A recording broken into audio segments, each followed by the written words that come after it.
Laikrata pieturai, kā jau jūs zināt, ir 10. gads, un tas ir viens vesels.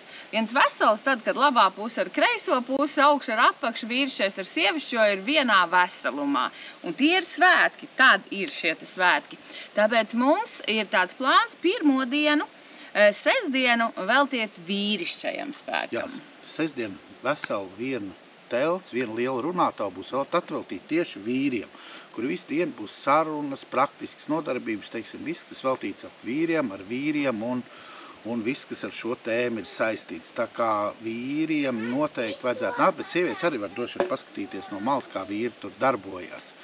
Jā, un tur droši vien būs vairāk tādas praktiskas, bija nekādi ēteriskās būtnes. Jā, tur būs lielākā daļa praktiskas nodarbības, praktiskas sarunas, būs cilvēki, kur ir praktiķi, liela daļa tie, kas veido tieši praktiskās nodarbības, kas ir uzņēmēji, dažādu prakšu konkrēti cilvēki, jā, tos visu varat iepazīties programmā, sadāk, te aizies diezgan ilgu laiks, lai to paskatīt, un, teiksim, tā tīri īsti vīrus lietas.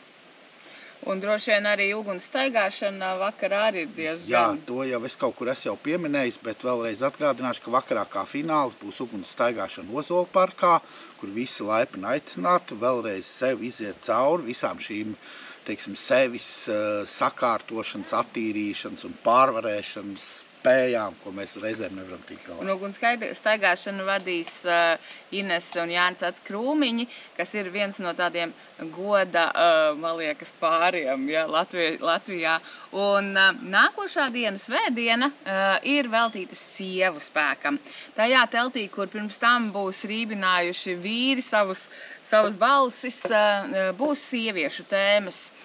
Un sieviešu tēmas, protams, ir dažādas iniciācijas, dažādas pārējas, bērniņu ieņemšana, kā tikt galā ar emocijām un sajūtām un kā stiprināt savu spēku, lai nepazaudētu sevi dažādās pasaulīgos notikumos. Un grand finālā tad būs šī te muzikālā performance, kurā mums palīdzēs arī Nils Īle ar savu mūzikas studiju un Zemedun, kur īsts jaunais pāris savibrēsim šīs te vīrišķo ar sievišķo vienā veselumā, lai ir viens vesels. Pēc 2 dienu garumā sanāks viens vesels.